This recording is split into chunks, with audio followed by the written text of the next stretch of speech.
प्यारे विद्यार्थियों, आप सभी का चैनल पर हार्दिक स्वागत है। बड़ी खुशी की बात है कि माध्यमिक शिक्षा बोर्ड राजस्थान अजमेर के मॉडल प्रश्न पत्र है वो अपलोड कर दिए गए हैं। नमूना प्रश्न पत्र है 2023 में आपका किस प्रकार का पेपर आएगा। 2022 में आया है वैसा पेपर नहीं आएगा, आप अच्छी तरीके से चेक कर सकते हैं। और यहाँ तक कि इस वीडियो को आप अंत तक जरूर देखना, क्योंकि पिछली बार भी कुछ क्वेश्चन इस नमूने प्रश्न पत्र से उठा लिए गए थे बोर्ड के पैटर्न पर। तो अपने इस कक्षा 10 के हिंदी विषय के प्रश्न पत्र को पढ़ना शुरू करते हैं। उससे पहले आप वीडियो को लाइक कर दीजिए। अभी तक आपने चैनल सब्सक्राइब नहीं किया तो चैनल को सब्सक्राइब कर दीजिए।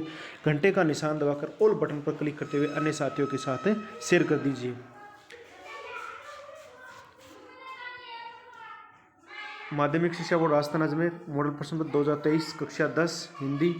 समय है 3 घंटे 15 मिनट जो पहले हुआ करता था।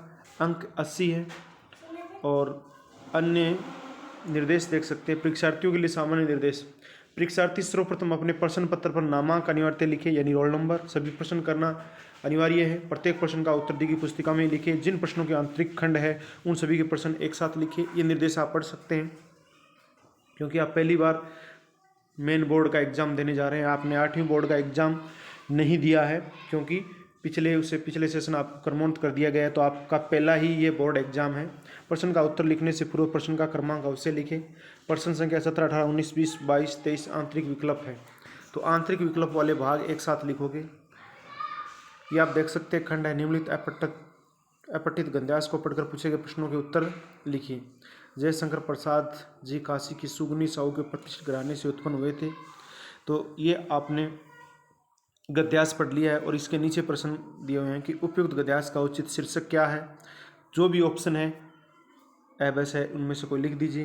दूसरा, प्रसाद जी संबंधित थे सुगनी साहू घराने से, कलवार घराने से, ठाकुर घराने से, हालदार घराने से। प्रश्न नंबर 3, प्रसाद जी ने सर्वप्रथम कौन सी भाषा में कविता लिखी। अवधी, ब्रज, राजस्थानी, हिंदी। और प्रश्न नंबर 4, निम्न में से कौन सी रचना जयशंकर प्रसाद की है। आंसू, झरना, संगीत, लहर गीत, विदायनी। प्रश्न नंबर 5, जयशंकर प्रसाद ने छायावाद का बीजारोपण किस रचना में किया। झरना, लहर, आंसू, कामायनी। तो ये प्रश्न करने आपको पांचों ऑप्शन बेस्ट प्रश्न है, एबस अदय वाले हैं। अब आगे देखिए आपका निम्नलिखित गद्यांश अपठित काव्यांश को पढ़कर पूछे गए प्रश्नों के उत्तर लिखिए। प्रश्न संख्या 6 से 12 आपको पढ़नी है। ये अपठित काव्यांश है और इसको पढ़कर भी उत्तर आपको देना है 6 से 12 तक। ऊपर 5 तक हो गए ऑप्शन बेस्ट।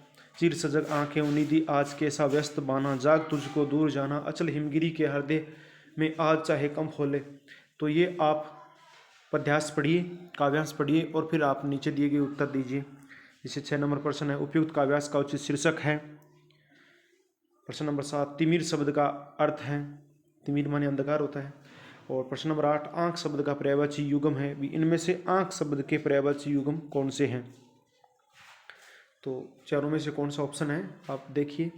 मैं आपको केवल प्रश्न बता रहा हूँ। अभी आप ये पेपर है वो राजस्थान बोर्ड के यानी माध्यमिक शिक्षा बोर्ड राजस्थान अजमेर की साइट से आप डाउनलोड कर सकते हैं। ओरिजिनल पेपर जो बोर्ड ने अपनी मॉडल प्रश्न पत्र के रूप में जारी किया है, साइट पर आपको मिल जाएगा। हाँ, अगर हमें कोई हिंदी के गुरुजी इस पेपर को हल करके देंगे तो हम इस पेपर को हल करके भी आपको बता देंगे। प्रश्न नंबर 9 देखिए क्या है। उक्त काव्य पंक्तियाँ कौन से भाव को व्यक्त करती है। प्रश्न नंबर 10, चीर सजग का अर्थ है। प्रश्न नंबर 11, उनमें शब्द का अर्थ है। प्रश्न नंबर 12, जॉर्ज पंचम की नाक कहानी है। तो ये देखो आपके गद्यांश थे, एक गद्यांश एक पद्यांश अपठित थे। इनमें से जो क्वेश्चन आए हैं, एक में 5 और एक में 7, 12 प्रश्न सारे ऑप्शन बेस्ड यानी ABCD वाले या एबस अदय जिसे अपने कह सकते हैं वैसे प्रश्न है। तो बहुत ही अच्छी बात है, क्योंकि आपके सामने उत्तर फिक्स है, इन्हीं में से आपको एक उत्तर छांटना है। अब देखिए प्रश्न नंबर 2 की बात करते हैं। प्रश्न नंबर 2 रिक्त स्थान वाला है कि निम्नलिखित रिक्त स्थानों की पूर्ति कीजिए। गाय, आदमी, पुस्तक आदि शब्द रिक्त स्थान संज्ञा का बोध कराते हैं। तो कौन सी संज्ञा का बोध कराते हैं। गाय भी है, आदमी भी है और पुस्तक भी है। जातिवाचक संज्ञा या भाववाचक संज्ञा, यथार्थवाचक संज्ञा, जो भी है आपका उत्तर। दूसरा, जिस सर्वनाम का प्रयोग के लिए किया जाता है उसे प्रश्नवाचक सर्वनाम कहते हैं। तो प्रश्न पूछने के लिए ऐसे शब्द जो संज्ञा या सर्वनाम की विशेषता बताते हैं विशेषण कहलाते हैं। अविकारी शब्द ही रिक्त स्थान शब्द भी कहलाते हैं। अपने गुरुजी से पूछ सकते हैं, वैसे आपको पता भी होगा, पुस्तक में भी देख सकते हैं। यदि हमारे पास उत्तर हुए तो हम जरूर उत्तर देंगे आपको। प्रश्न नंबर 5, अनुज शब्द में उपसर्ग है। प्रश्न नंबर 6, मानवता शब्द में मूल शब्द है। तो ये आपके 6 अंकों के हो गए रेगिस्तान वाला। आगे देखो प्रश्न नंबर 3 की बात करते हैं। प्रश्न नंबर 3 में क्या दे रखा है, ये भी छोटे प्रश्न है। एक नंबर, निम्नलिखित अति लघुतरात्मक प्रश्नों के उत्तर लगभग 20 शब्दों में लिखिए। प्रश्न नंबर 1, व्यंजन संधि की परिभाषा लिखिए। दूसरा, तत्पुरुष समास के 2 उदाहरण लिखिए। तीसरा, काठ का उल्लू होना मुहावरे का अर्थ लिखिए। चौथा, जैसी करनी वैसी भरनी लोकोक्ति का वाक्य प्रयोग लिखिए। पांचवा, यतीन्द्र मिश्र का जन्म कब और कहाँ हुआ था। छठा, महावीर प्रसाद ने क्या तर्क देकर स्त्री शिक्षा का समर्थन किया। सातवां, बच्चे की दंतुरित मुस्कान का कवि के मन पर क्या प्रभाव पड़ा। प्रश्न नंबर 8, गिरिजा कुमार माथुर की किन्हीं 2 रचनाओं के नाम लिखिए। प्रश्न नंबर 9, संगतकार कविता किसके महत्व पर विचार करती है। प्रश्न नंबर 10, भदंत आनंद कौशल्यायन ने सभ्यता को किसका परिणाम माना है। प्रश्न नंबर 11, रानी आए और नाक न हो पंक्ति में किसकी नाक न होने की बात कही गई है। तो यानी ये आपके 11 प्रश्न, अच्छा 12 प्रश्न एक और है। आगे किस विषय के विद्यार्थी रहे, मैं क्यों लिखता हूँ, पाठ के आधार पर बताइए। तो ये जो 12 प्रश्न है वो 1-1 अंक के हैं। ऊपर रेगिस्तान वाले भी 1-1, 12, 6, 18 और 12 का आपका आ गया वो पहले ऑप्शन बेस्ड, यानी 30 अंकों के प्रश्न, सिर्फ 1-1 पंक्ति के, 1-1 नंबरों के। बहुत ही ईजी है, छोटा लेवल है। जैसे पिछली बार तो थोड़ा सिलेबस आपका कट था, अब की बार पूरे सिलेबस से प्रश्न पूछे जाएंगे। खंड ब देखिए क्या है। खंड ब में कि प्रश्न संख्या 4 से 16 तक के लिए प्रत्येक प्रश्न के लिए अधिकतम उत्तर सीमा 45 शब्द, लगभग आपको 4-5 लाइनों में ये उत्तर देना है और प्रत्येक 2 अंक का होगा। तो चौथा प्रश्न देखिए क्या है आपका, 4 से लेकर 16 तक है। अब 4 से लेकर 16 तक है तो ये कितने हो गए आपके, 13 प्रश्न हो गए 2-2 नंबर के, यानी 26 अंकों के। प्रश्न नंबर 4, माता का आंचल पाठ में बाल मनोभावों की सहज अभिव्यक्ति हुई है, किस एक उदाहरण द्वारा समझाइए। प्रश्न नंबर 5, शांति और अहिंसा की प्रतीक ये पताकाएं, इन पताकाओं का क्या महत्व बताया गया है। साना साना हाथ जोड़ी पाठ के आधार पर बताइए। प्रश्न नंबर 6, दुलारी का परिचय टूनू से कहाँ और कैसे हुआ। प्रश्न नंबर 7, काल के आधार पर क्रिया के भेदों के उदाहरण से समझाइए। गोपियों ने उदो को बड़भागी क्यों बताया। प्रश्न नंबर 9, बाल गोविंद भक्त अपनी किन चारित्रिक विशेषताओं के कारण साधु कहलाते थे। प्रश्न नंबर 10, ये दंतुरित मुस्कान कविता का मूल भाव अपने शब्दों में लिखिए। प्रश्न नंबर 11, छाया मत छूना मन होगा दुख दूना पंक्ति में कवि क्या कहना चाहता है। काशी संस्कृति की पाठशाला है क्यों, नौबत खाने में पाठ के आधार पर बताइए। प्रश्न नंबर 13 देखिए आपका, संस्कृत क्या है, अपने शब्दों में लिखिए। प्रश्न नंबर 14 देखिए, नाटकों में स्त्रियों का प्राकृत बोलना उनके अपढ़ होने का प्रमाण नहीं है या अनपढ़ हो सकता है। उक्त कथन को पाठ के अंतर्गत आए उदाहरण द्वारा समझाइए। प्रश्न नंबर 15, सूरदास का जीवन परिचय एवं कृतित्व संक्षेप में लिखिए। प्रश्न नंबर 16, राम वृक्ष वैनीपुरी का जीवन परिचय एवं कृतित्व संक्षेप में लिखिए। तो ये 13 क्वेश्चन आपके ऐसे थे जो 2-2 अंकों के थे, यानी 26 अंक, 30 पहले हो गए और 26 हो गए, 56 अंकों तक का पेपर आ गया है। अब बात करते हैं खंड 6 की, जहाँ पर आपको सहप्रसंग व्याख्या की चर्चा हो रही है। तो देखो 17 नंबर क्वेश्चन क्या है, निम्नलिखित पठित गद्यांश की सहप्रसंग व्याख्या कीजिए। तो ये आपकी पुस्तक से लिया गया है, ऊपर वाला और नीचे वाला 2 दिए हुए हैं, दोनों में से कोई एक आपको करना है और ये 3 अंकों का है। कितने अंकों का है, 3 अंकों का।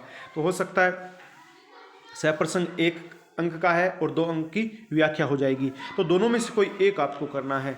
ऐसा ही 18 नंबर क्वेश्चन देख सकते हैं आप। 18 नंबर क्वेश्चन में क्या दिया गया, निम्नलिखित पठित पद्यास की सहप्रसंग व्याख्या, ये आपके पद्य भाग से लिया गया। तो ये एक ऊपर है और एक नीचे, दोनों में से कोई एक करना है और ये भी नंबर कितने का है, 3 नंबरों का है, एक की सहप्रसंग दूसरे की व्याख्या। अब प्रश्न नंबर 19 की बात करते हैं। प्रश्न नंबर 19 क्या कह रहा है,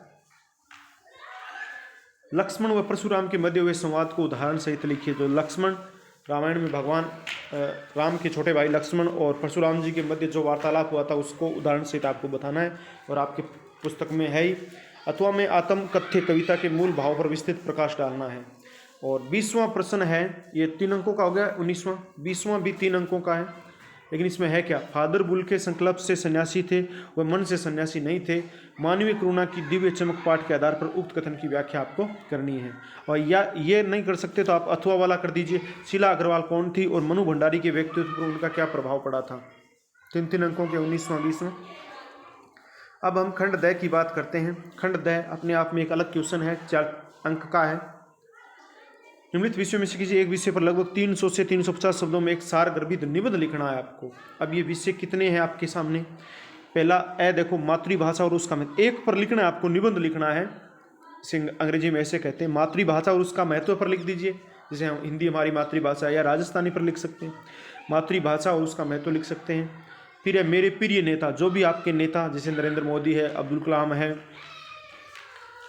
पंडित नेहरू है, इंदिरा गांधी है, लाल बहादुर शास्त्री, जो भी आपके प्रिय नेता है उनके बारे में आप लिख सकते हैं। तो और मेरी विस्मरणीय यात्रा, आपने कहीं कोई धार्मिक स्थल है, कहीं पर यात्रा की, उसकी चर्चा कर सकते हैं। और द है राजस्थान के मेले, राजस्थान में कितने मेले, किस प्रकार के मेले, सारे मेले का तो आप चर्चा नहीं कर सकते, बहुत अधिक मेले, फिर भी आप कुछ मेलों की चर्चा कर सकते हैं। मेले क्यों लगते हैं, आर्थिक रूप से कितना महत्वपूर्ण है, सांस्कृतिक रूप है, ऐसी चीज़ें आप डाल सकते हैं। पौराणिक, उनके बारे में पौराणिक कथाएँ क्या क्या हैं। तो ऐब सैद इन चारों में से एक करना है आपको, 4 अंकों का है। अब देखो प्रश्न नंबर 22। प्रश्न नंबर 22 क्या है, स्वयं को आदर्श नगर बीकानेर का निरो मानते हुए अशोक नगर जयपुर निवासी अपने मित्र को बहन की शादी में बुलाने हेतु निमंत्रण पत्र लिखना है। तो यानी आपके बहन की शादी है और आप अपने मित्र को बुलाना चाहते हैं, आमंत्रित करना चाहते हैं, तो आप पत्र लिखिए। अथवा अपने प्रधानाचार्य को अंग्रेजी विषय का पद रिक्त होने के कारण कोई अतिरिक्त व्यवस्था है तो प्रार्थना पत्र लिखते हुए कक्षा अध्ययन की वस्तु स्थिति से अवगत कराइए। तो यानी इन दोनों में से कोई एक लिखना है। ऊपर वाला तो मित्र को बहन की शादी में इनवाइट करने के लिए, और नीचे वाला अंग्रेजी विषय यानी इंग्लिश कंपल्सरी या इंग्लिश सब्जेक्ट है आपका, उसका पद है वो खाली है, अध्यापक नहीं है, और आप कहते हैं अपने गुरुजी से कि हमारे व्यवस्था करवाइए। प्रश्न नंबर 23 देखिए, नव अंकुर विधवा महिला सहायता संस्था जयपुर द्वारा बनाई गई कारपेट की बिक्री हेतु एक विज्ञापन लिखिए। कि नव अंकुर विधवा महिला सहायता संस्था जयपुर द्वारा बनाई गई कारपेट की बिक्री हेतु एक विज्ञापन तैयार करना है। अगर विज्ञापन तैयार नहीं करते तो नीचे देखो, आपके विद्यालय में SUPW शिविर एवं अनुपयोगी सामग्री से निर्मित उपयोगी सामग्री बिक्री हेतु एक विज्ञापन लिखिए। इन सभी प्रश्नों के उत्तर हम जरूरी गुरुजी से पूछकर आपको बताने वाले हैं। आगे इंग्लिश का पेपर आ गया। तो ये पेपर आपका यहाँ पर समाप्त हो गया प्यारे विद्यार्थियों। बड़ा ही शानदार पेपर है, आप देख सकते हैं, और इसमें अलग अलग डिवाइडेशन वगैरह भी है। ऐसे पाठ्यक्रम का देख सकते हैं, इस प्रकार से भी कहाँ से कितने अंक बाहर उठने वाले हैं। और माध्यमिक शिक्षा बोर्ड राजस्थान अजमेर ने अब ये देखो देख रखे कितने अंकों का क्या क्या आने वाला है, और नील पत्र भी दे रखा है, ये देख सकते हैं आप, प्रश्न पत्र ब्लूप्रिंट भी, किस प्रकार के प्रश्न कितने अंकों के होने चाहिए, प्रश्नों का विकल्प कौन कौन सा, कितने कहाँ पर, ये सारी चीज़ें यहाँ पर दी गई है माध्यमिक शिक्षा बोर्ड राजस्थान अजमेर की डिटेल। और आप ये पेपर, ये नहीं सारे पेपर जितने भी आपके विषय हैं वो सारे के सारे पेपर माध्यमिक शिक्षा बोर्ड राजस्थान अजमेर की साइट से डाउनलोड कर सकते हैं। प्यारे विद्यार्थियों, आपको ये पेपर कैसा लगा? अगर अच्छा लगा है तो लाइक करें, चैनल को सब्सक्राइब करें, घंटे का निशान दबा दीजिए, और ज़्यादा से ज़्यादा अपने साथियों को शेयर कीजिए। आपको ये पेपर हमारे टेलीग्राम चैनल पर मिल जाएगा, और टेलीग्राम चैनल का लिंक है वो हमारे डिस्क्रिप्शन में दिया गया है, यानी इस वीडियो के डिस्क्रिप्शन में टेलीग्राम चैनल का लिंक दिया गया है, जहाँ पर आपको ये पेपर मिल जाएगा। प्यारे विद्यार्थियों, फिर एक नए पेपर यानी अंग्रेजी के पेपर में मिलेंगे। तब तक के लिए जय हिंद, जय भारत, वंदे मातरम।